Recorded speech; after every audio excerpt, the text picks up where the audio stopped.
Today's episode of Hidden Forces is made possible by listeners like you. For more information about this week's episode or for easy access to related programming, visit our website at hiddenforces.io and subscribe to our free email list. If you listen to the show on your Apple Podcast app, remember, you can give us a review. Each review helps more people find the show and join our amazing community. And with that, please enjoy this week's episode.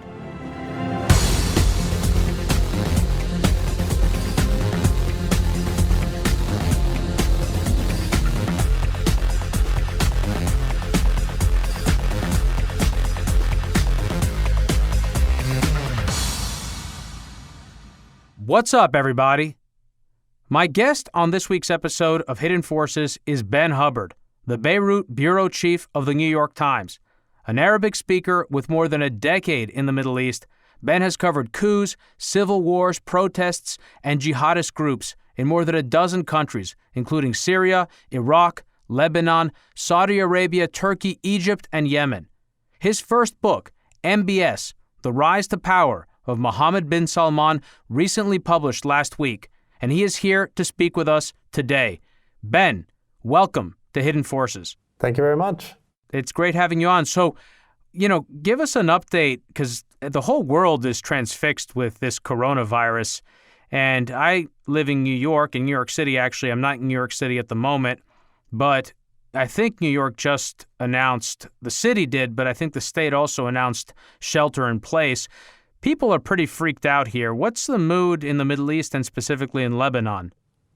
Well, I think people are pretty freaked out here, too. We've had a decent number of cases reported. There's always a wonder here about how many are going unreported as well. But it's pretty quiet. I think a lot of people are, the government has shut everything down. The airport, we have a single international airport which shut down a few days ago. I went out today just to kind of take a walk and get some fresh air, and just really not very many people out. Not many cars on the road, not many people walking along. I think the only things still open really are grocery stores, pharmacies, and then a few restaurants that are doing delivery, but no dine-in. So I think people here are pretty freaked out too. Yeah, it's kind of freaky. I looked at the numbers on Johns Hopkins' website. It's really between that and the WHO that I look at. And Lebanon doesn't really have that many cases. Of course, it's also a small country. It looks like Israel's got many more, but 0 deaths reported so far.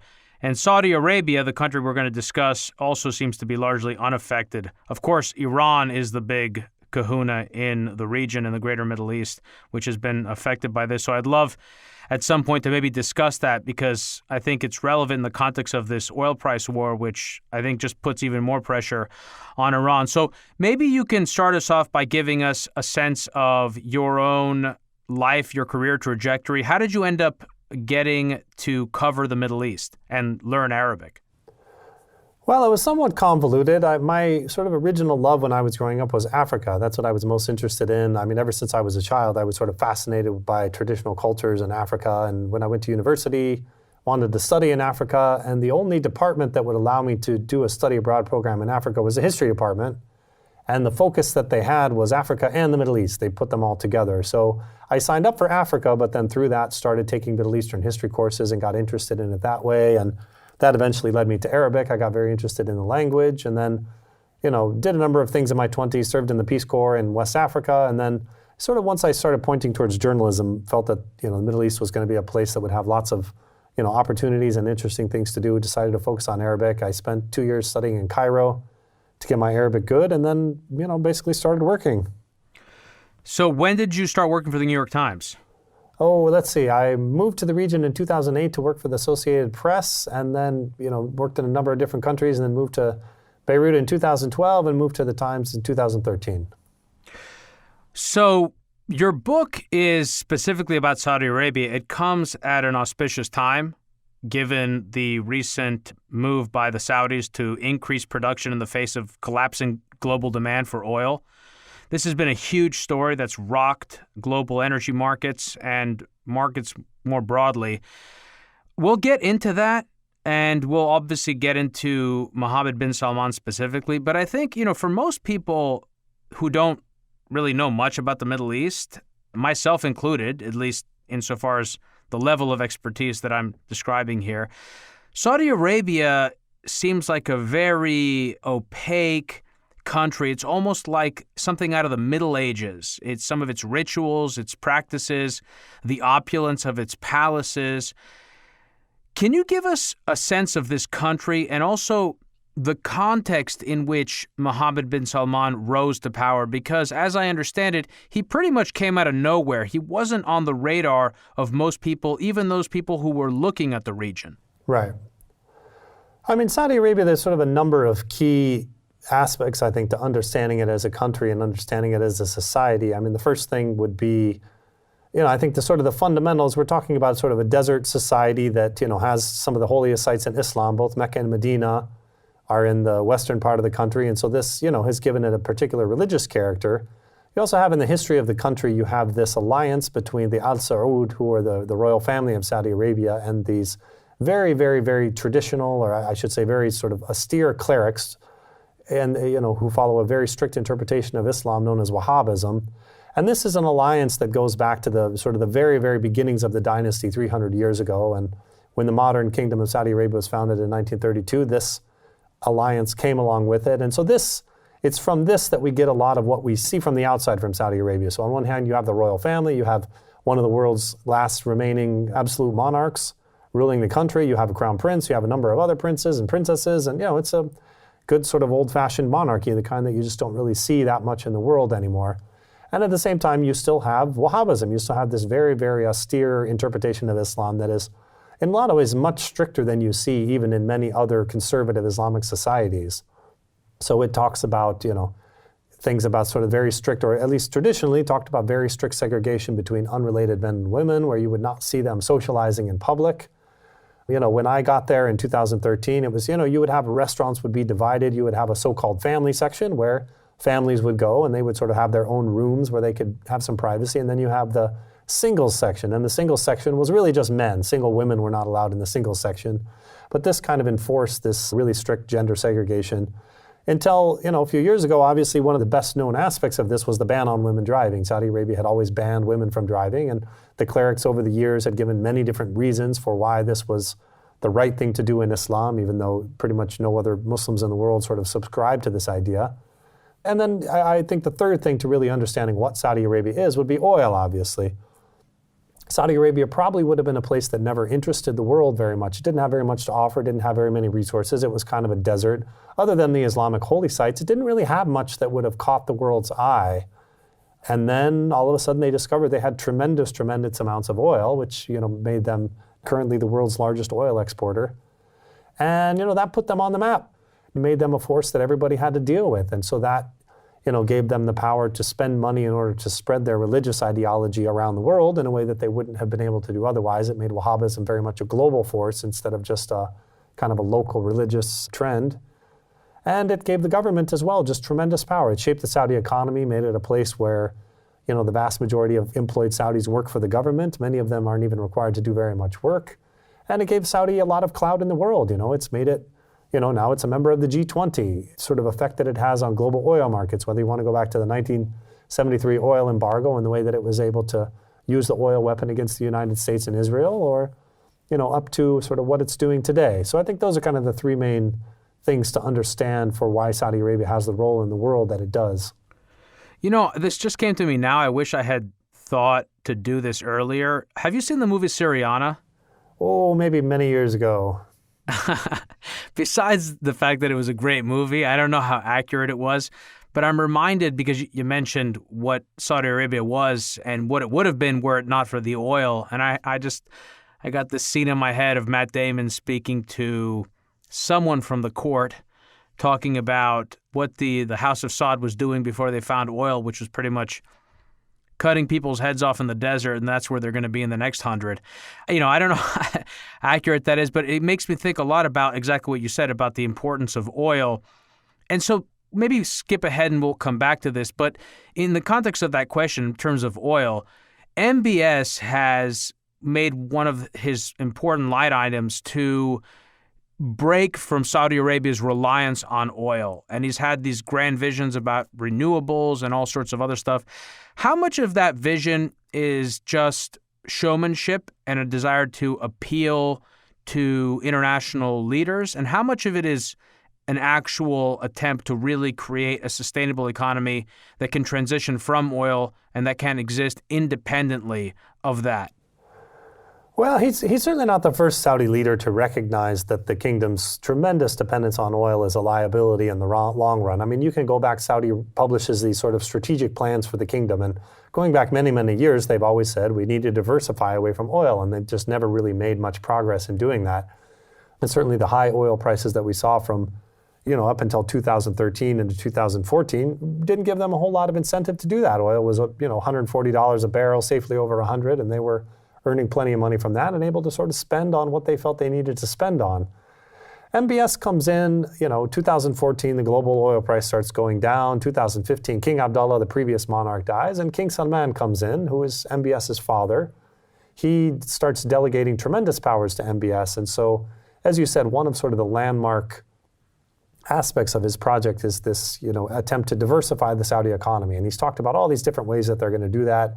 He has this big plan called Vision 2030 that, sort of by 2030, Saudi Arabia is going to have done all these different things to diversify. And it's sort of all kinds of different sectors. They want to sort of, privatize Aramco and take that money to invest into other sectors. They want to spur entrepreneurship. They want to create tech industries. They want to stimulate and, create a domestic entertainment economy with concerts and movie theaters and things like that. He's talked about developing solar energy. Anyway, it's sort of this whole menu of options. And I think a lot of people in the West kind of dismiss this as branding. I don't have any reason to doubt the sincerity of MBS in seeing this as something that the kingdom needs to do. I don't think he's just trying to please the West. I think that he honestly sees this as a huge problem that the kingdom faces going forward. I think the issue is much more with how possible it is to actually do what he wants to do. The kinds of, the cure that he's putting out for the ailment that Saudi Arabia faces, the task is almost insurmountable, and I'm not quite convinced that the things he suggested so far are going to be enough to do what Saudi Arabia needs to do. So how much of not just MBS's foreign policy, but Saudi Arabia's policy in general, how much of that is informed by or shaped by the existence of Iran? The security threat, in other words, that they perceive Iran to be, their desire to prevent Iran from becoming a global hegemon. How central is this to shaping Saudi foreign policy, and how central is this to explain, for example, the war in Yemen, which MBS was defense minister at the time, and everything else that the country does in terms of foreign policy? Well, it's clear that MBS sees Iran as a major, major threat, not just to Saudi Arabia, but also in the region. And the rivalry here is political, it's also religious, it's ideologic. I mean, it goes to all these different levels. So you have, Saudi Arabia considers itself kind of the lodestar of the Sunni Muslims in the world. It sort of would like to consider it almost a Vatican of sorts and think that the Sunni Muslims kind of look to Saudi Arabia for religious guidance. And Iran very much sees it that way for the Shiites. It wants to be the leader of the Shiite world. It actually wants to be the leader of the entire Muslim world. But that kind of separation between Sunni and Shiite has really, this is the big ideological difference between Saudi Arabia and Iran. MBS has also seen them as kind of a big political threat since 2011. I mean, the Saudi-Iranian rivalry in the region, you could argue goes back to 1979 and has kind of gone up and down at various points depending on what was going on in the region. Since 2011, however, with the Arab Spring, the Iranians have done, given the sort of shortage of resources that they have compared to the Saudis, they've done a pretty remarkable job of expanding their influence across the Arab world. They have historic interests, obviously, in Lebanon with Hezbollah. This is an asset that they've been developing for decades and has turned out to be incredibly effective for what they want to do. In the Syrian civil war, they were quite effective there, bringing in militiamen and forming, they had an established relationship with the Syrian government beforehand, but they were very much able to leverage that to get more of a foothold in Syria. Huge, huge interest in Iraq, which, they were involved in fighting the Americans after 2003 and have stayed there. We're contributing forces to fight against the Islamic State more recently. Then you have them sort of reaching out to the Houthis in Yemen. And MBS sort of watched all this from Saudi Arabia and it made him incredibly nervous. And there is very much this idea in Saudi Arabia that they were sort of being surrounded, that everywhere they looked there were Iranian proxies and Iranian interests that were popping up in their neighborhood, and this is something that they didn't like. And I mean, earlier in his Over the last few years, MBS has used incredibly strong language to talk about the Iranians. He's gone to the extent of comparing the supreme leader to Adolf Hitler and saying, Adolf Hitler wanted to take over Europe and this guy wants to take over the world. Pretty strong comparison. He's accused Iran of wanting to take over the holy sites. He's accused Iran of wanting to sort of create civil strife inside of Saudi Arabia. And in one interview, even threatened Iran and said, we're not going to wait for the fight to come to us inside of Saudi Arabia. We're going to take the fight to them inside of Iran. So it's just very clear that he sees them as one of the major threats to Saudi Arabia in the region. And he has, come up with various ways to try to counter this in different countries. Well, there's a really interesting story which kind of speaks to this point about how far he's willing to go that involves the kidnapping, essentially, of Lebanon's prime minister in 2017. That's a fascinating story. It's really bizarre. So maybe you can tell our listeners about that and how that factors in and also the repercussions of that, because one of the really interesting things about this, too, is I did a search online and you can see a selfie of the prime minister with the president of France and MBS. And this was after he had basically been forced to go on television and effectively denounce Hezbollah in his country. So I think the first thing you have to, let me just explain the historic relationship between Lebanon and Saudi Arabia. I mean, Saudi Arabia had interests in Lebanon. Lebanon, unlike most Arab countries, has there's no dictator, there's no biggest power. Everyone in Lebanon is a minority, which is what makes it such a unique place. The Christians are a minority, the Sunnis are a minority, the Shiites are a minority, and there's a bunch of other sects who are also minorities. So it kind of makes it this battleground between all of these groups, and they try to solicit foreign backers to help them out against the others. And so anyway, Saudi Arabia historically had kept its interest in Lebanon through the Hariri family.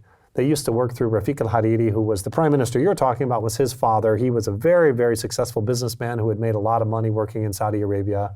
After the Civil War, he came back to Lebanon, got a lot of his Gulf contacts to help. He wanted to rebuild the country and put it back together and was making some progress on that. And then he got assassinated in 2005.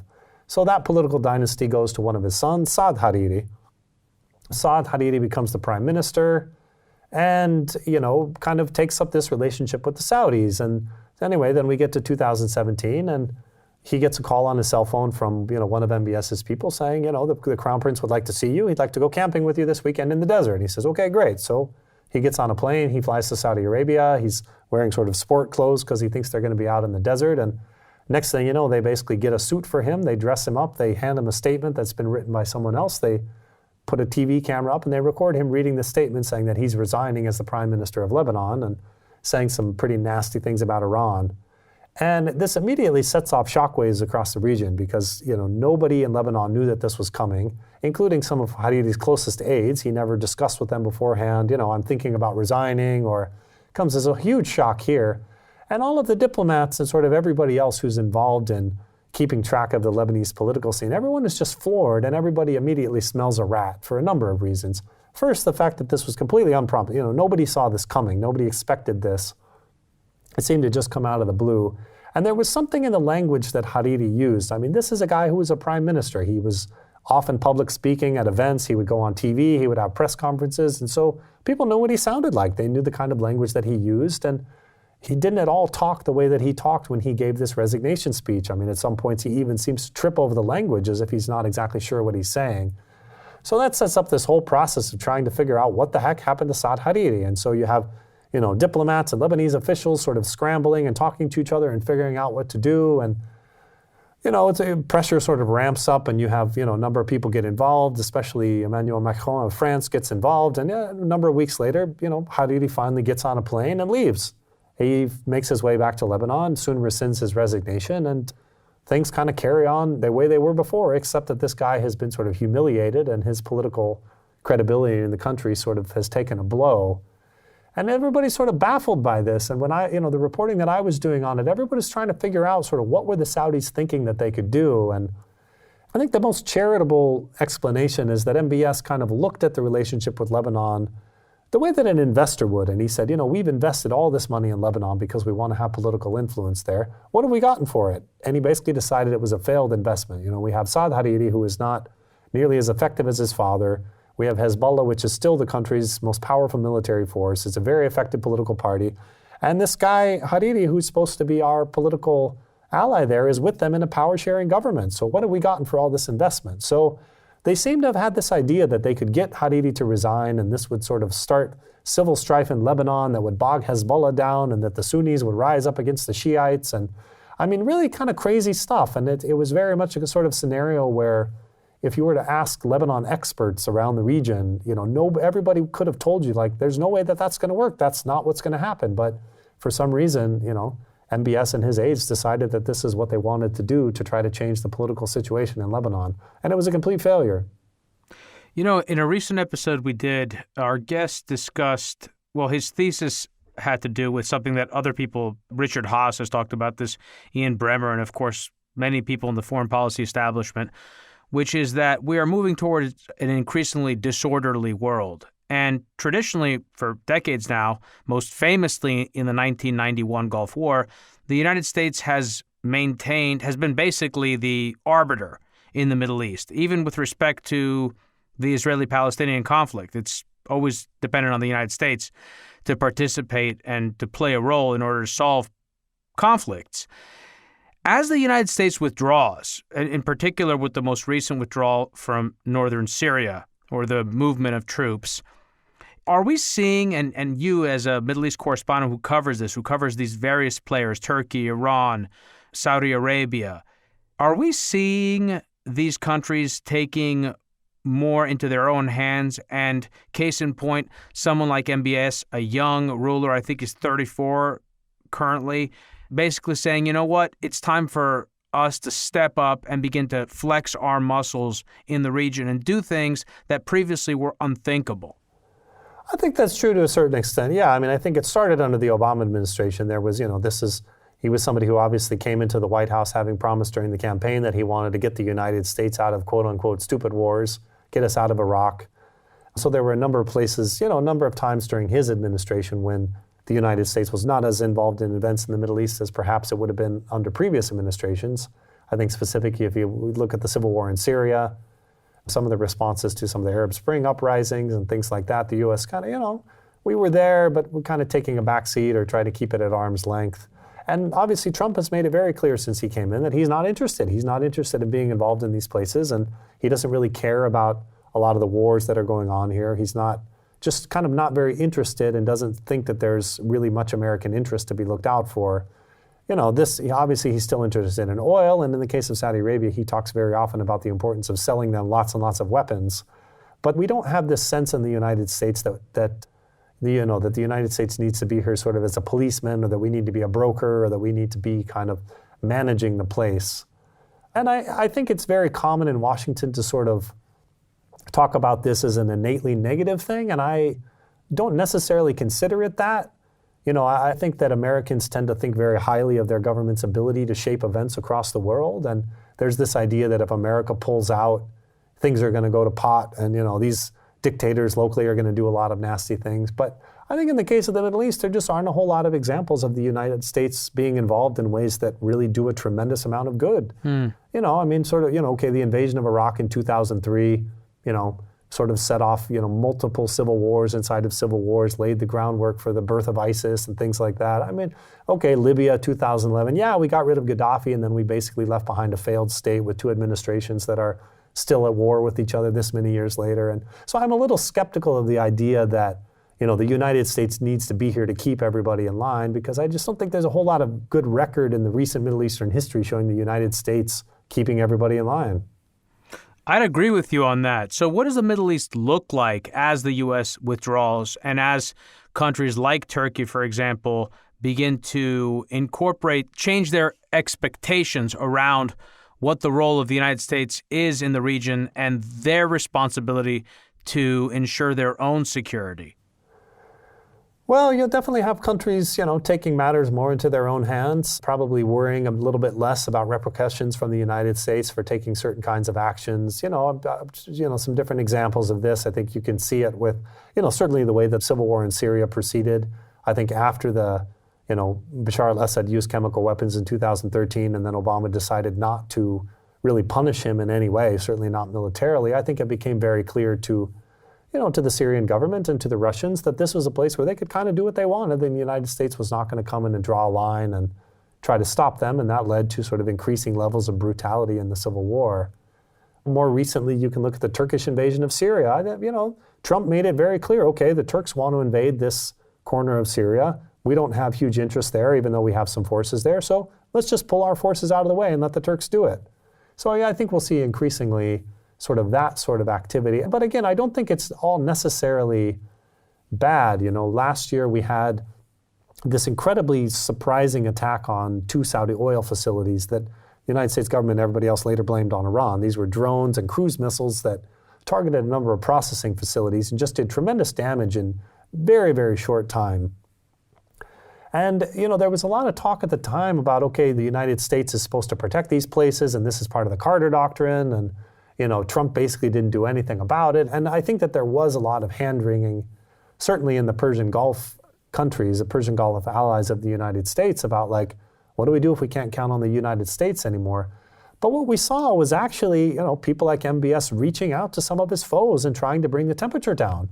Just basically realizing, oh no, if we can't necessarily count on the United States here, we're going to have to find another way to do things. And so you had a back channel that was opened up with Iran to try to bring the temperature down. There were talks with the Houthis in Yemen that they started, had sort of increased the pace of, not to necessarily trying to end the war, but just to try to find a way to bring down some of the tensions. And so, where this will go in the future, I don't know. I mean, everything, of course, is up in the air now with the coronavirus, and who knows what the region is going to look like in another month or two.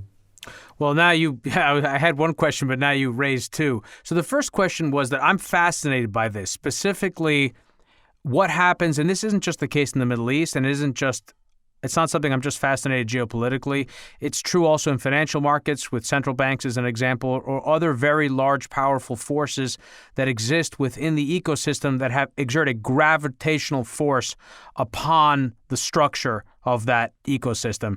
And in the case of the Middle East, that force has been the United States.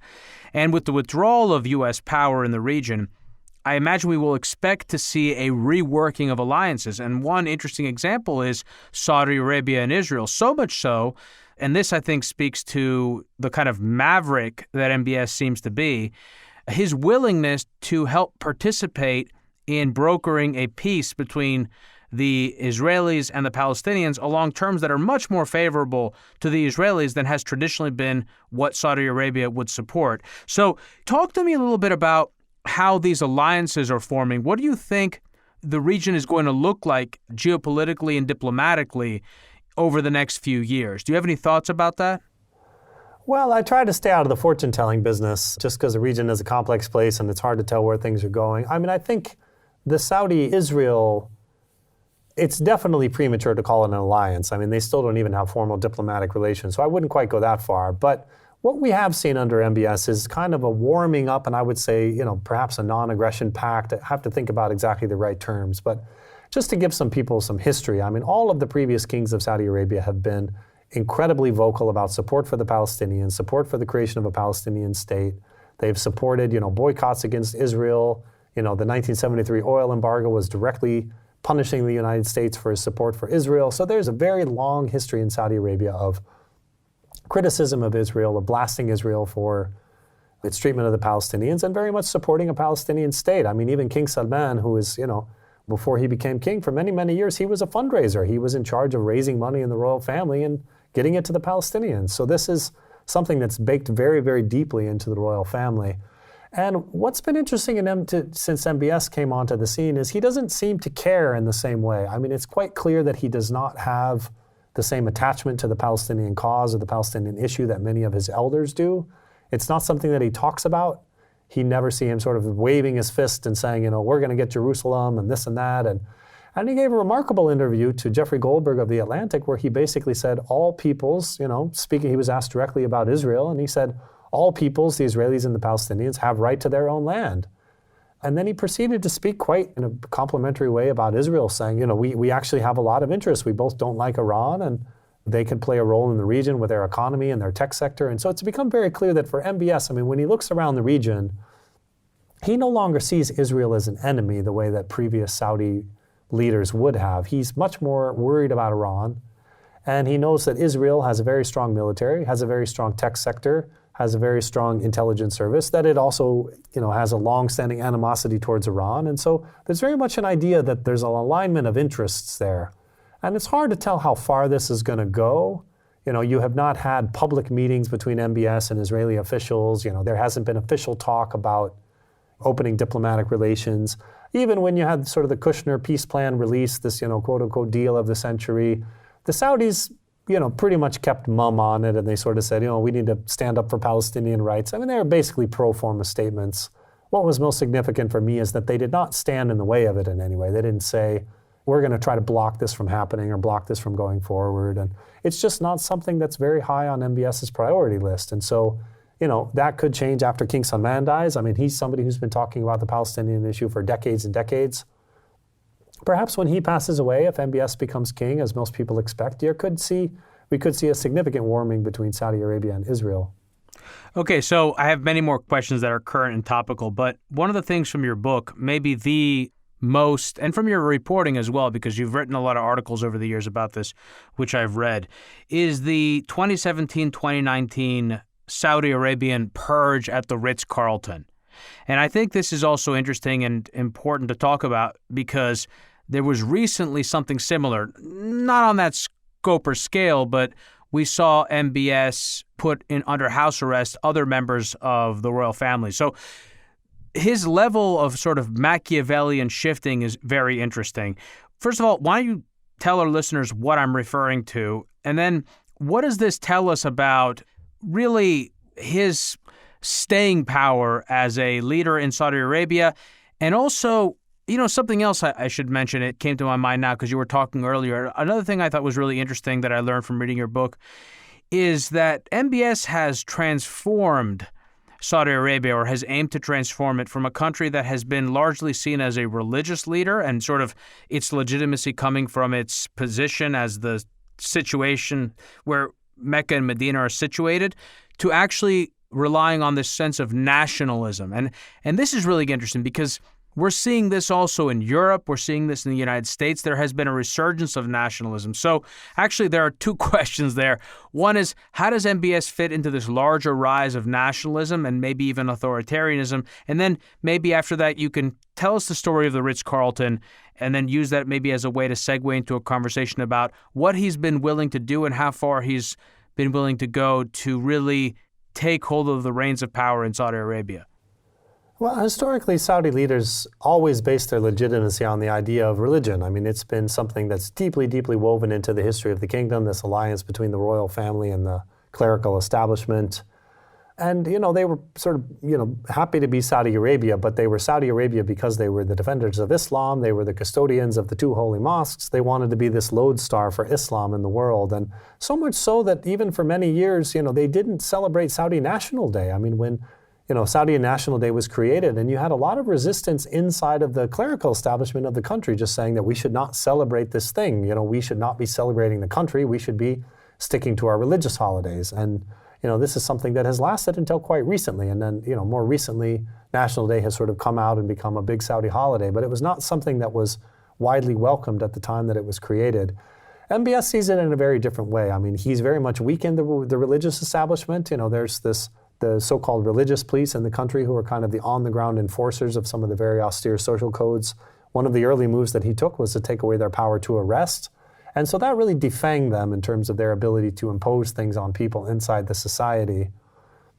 And at the same time, he's promoted a sense of nationalism and that we should just be proud to be Saudi. We should be very proud of our country, and we want our country to stand up and take its, what he believes is its proper place on the world stage. And, we should be members of the G20. And, he very much wants Saudi Arabia to be up there with the big players in the world. And I think that this is a message that has resonated a lot with young Saudis who may not sort of see the importance of that kind of old religious way of seeing things. And, they do want Saudi Arabia to be respected and to stand up with, the other great nations of the world.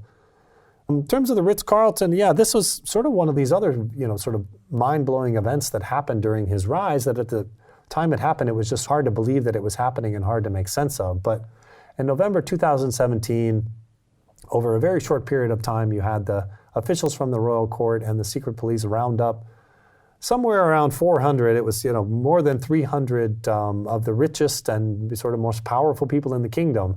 They received calls telling them to come to the royal court either because they were supposed to see the king or because they were supposed to have meetings with MBS.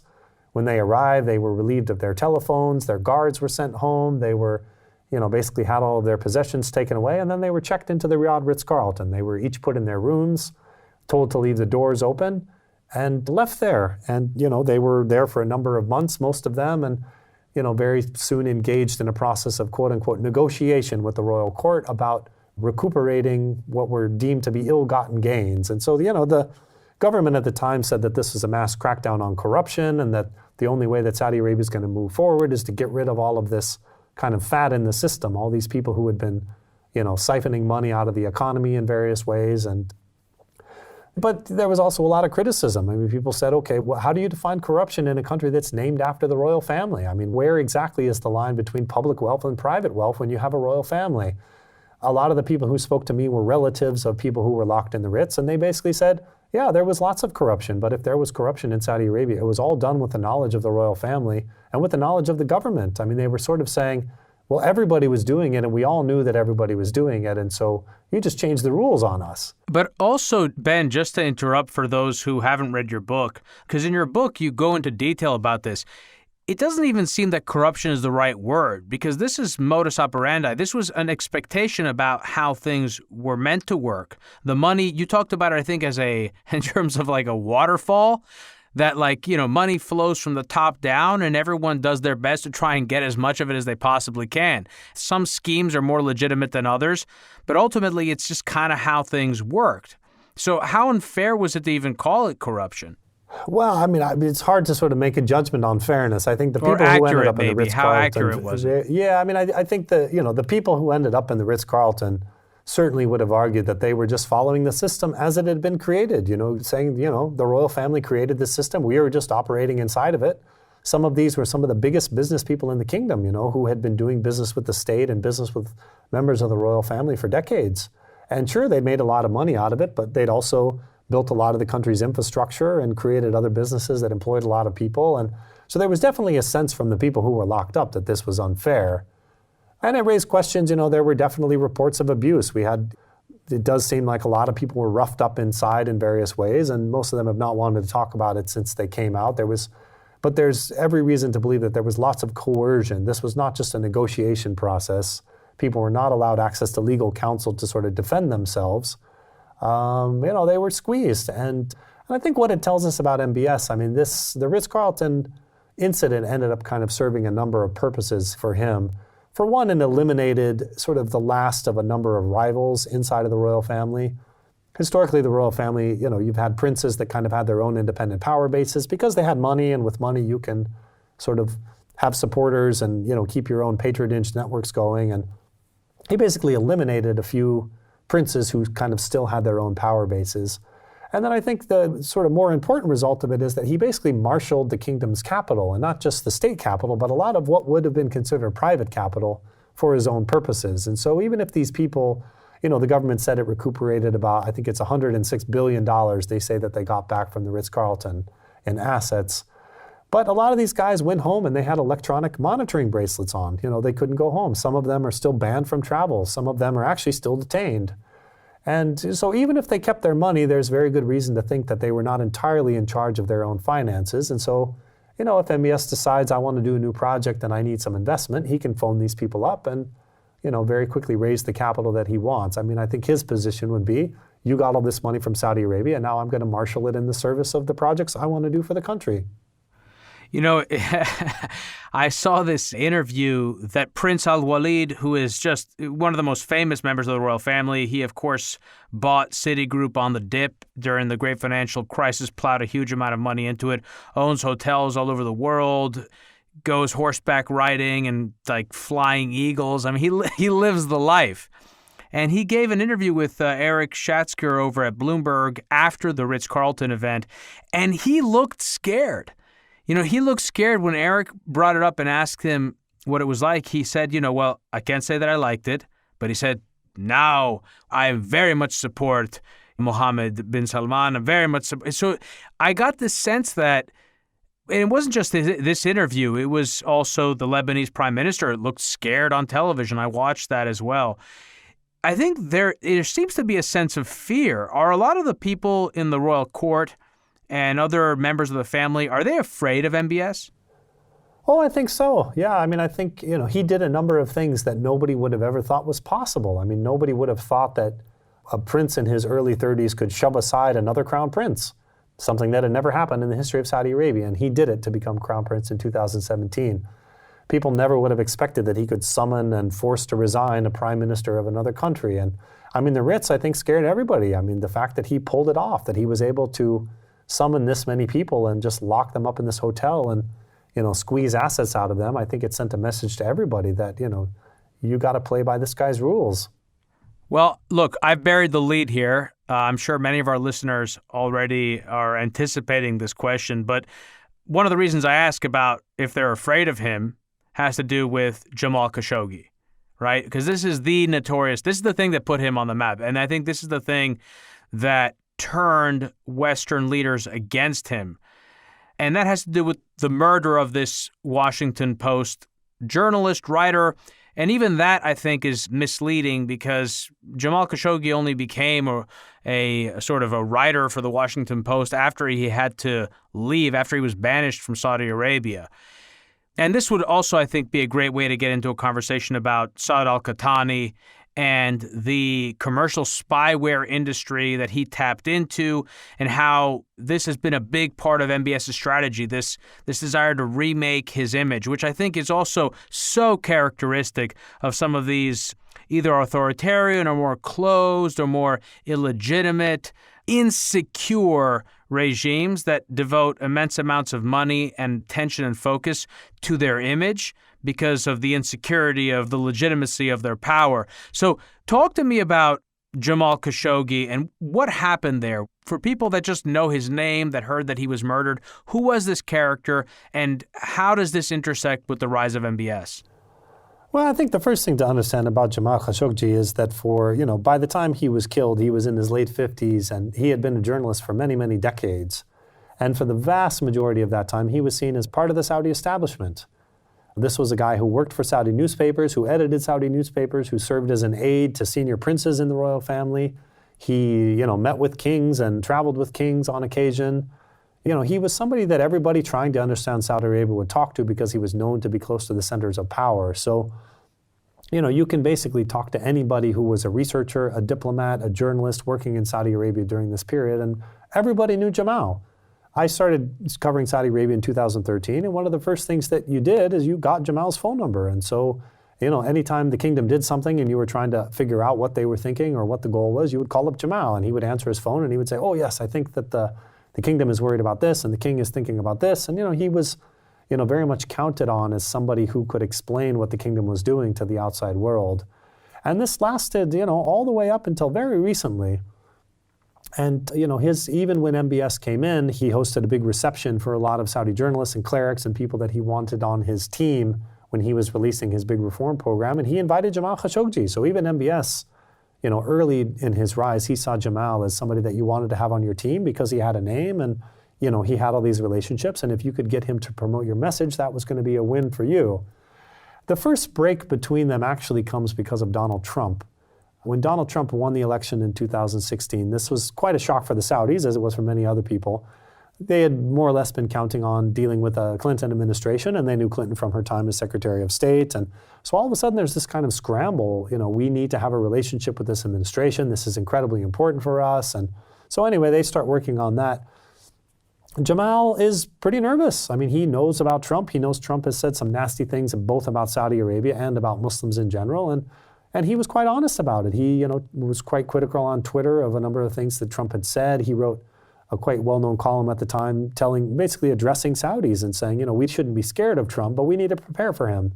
Just basically saying, we don't know what to expect from this guy, but he could say nasty things about us. He may not be as warm to us as previous American leaders have been. And the royal court was not at all happy about this. He had a call from one of MBS's aides basically telling him he had to be quiet.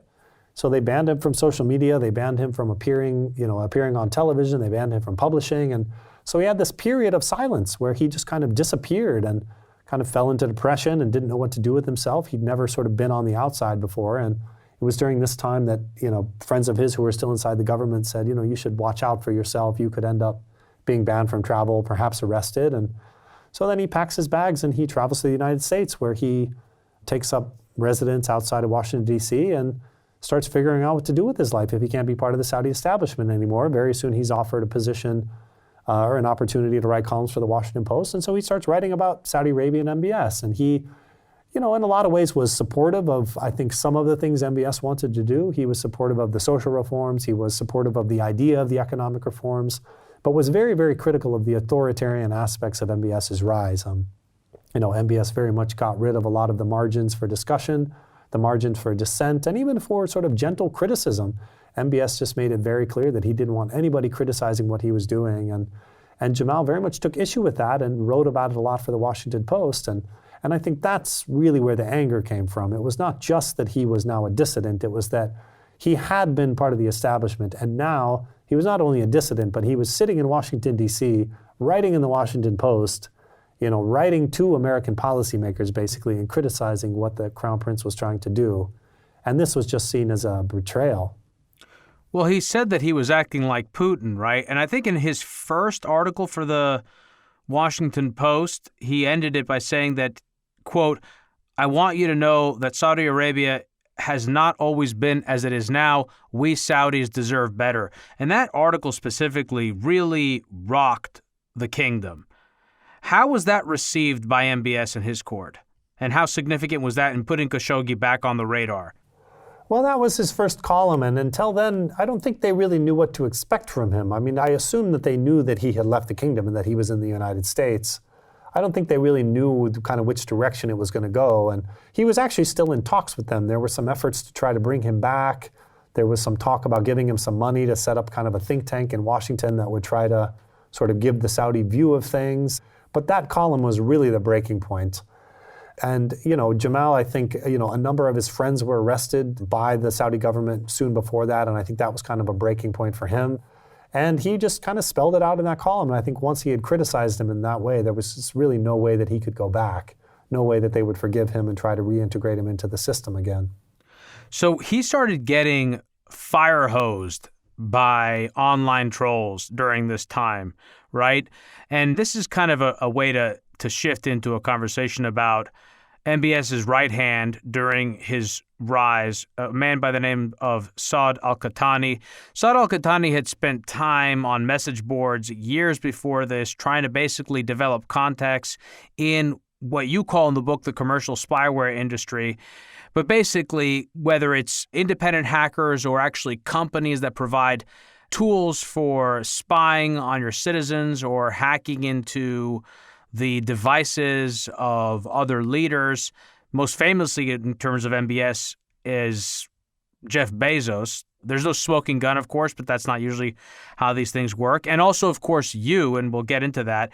But maybe this would be a good opportunity to talk about al-Qahtani and how much MBS and Saudi Arabia have invested in these type of technology in order to both control the message internally, but also to perhaps go even further, for example, being Jeff Bezos.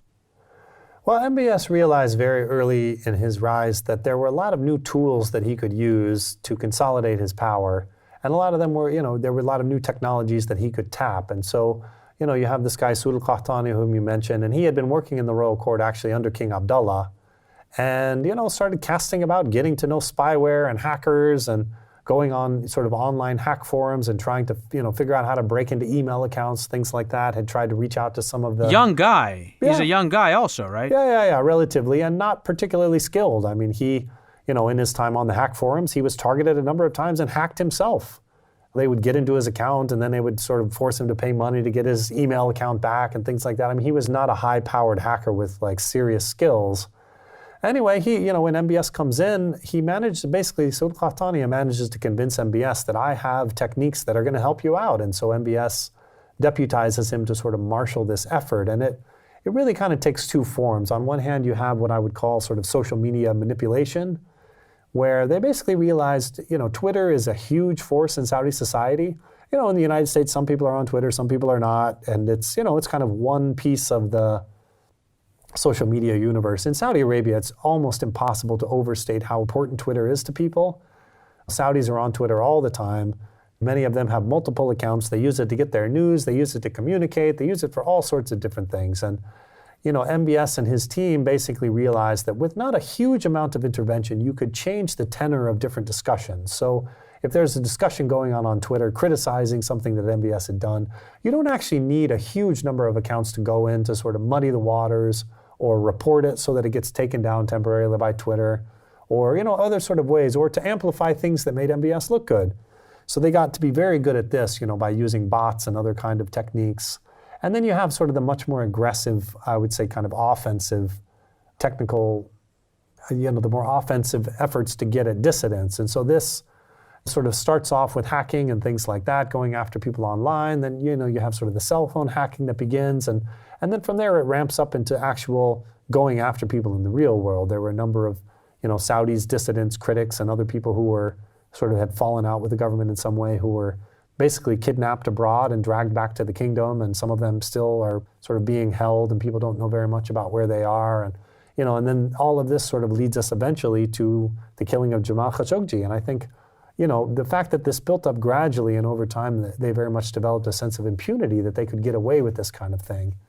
And, with Jamal Khashoggi, they just really took a reach, and then that's when they got burned. Well, not just the killing, the murder and the dismemberment of his body, and then the botched attempt to try to cover it up. And I want to discuss that with you because I think that's an incredible story. And I also want to continue our conversation about this oil price war that we mentioned earlier on. I want to do that in the overtime, Ben. So I'm going to shift the second part of our conversation to the overtime. For regular listeners, you know the drill. If you're new to the program, or if you haven't subscribed yet to our Patreon, audiophile, autodidact, or super nerd tiers, head over to patreon.com/Hidden Forces, where you can access the overtime of my conversation with Ben, as well as every other overtime that we've done before, as well as the transcript of this week's episode and the rundown to my conversation with Ben. Ben, stick around. We'll be right back. Okay. Today's episode of Hidden Forces was recorded at Creative Media Design Studio in New York City. For more information about this week's episode, or if you want easy access to related programming, visit our website at hiddenforces.io and subscribe to our free email list.